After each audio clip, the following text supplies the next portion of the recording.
Loro si sono trasferiti da Taibon a Marzazzago, che è in provincia di Padova, e lì c'è questa villa chiamata Villa Decima, e dove era un cenacolo di partigiani, tant'è che Ennio Ronchitelli,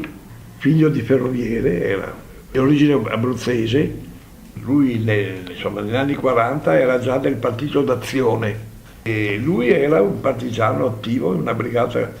di giustizia e libertà. Viene arrestato appena dopo aver fatto un sabotaggio con le bombe al distretto militare, sta 3 mesi in carcere al Paolotti e poi viene trasportato con un'automobile dell'SS perché lo dovevano portare alla fucilazione a Conegliano.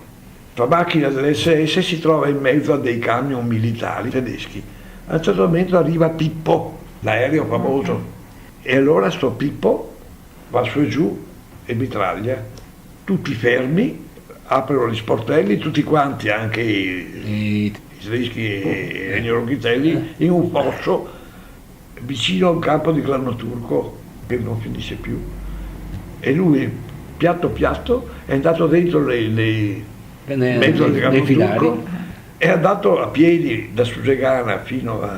alla stazione Conegliano, quando dopo mezz'ora quello che era, che c'è un allarme generale per cui i treni tutti fermi e tutti nei rifugi, lui cosa fa? Stacca la locomotiva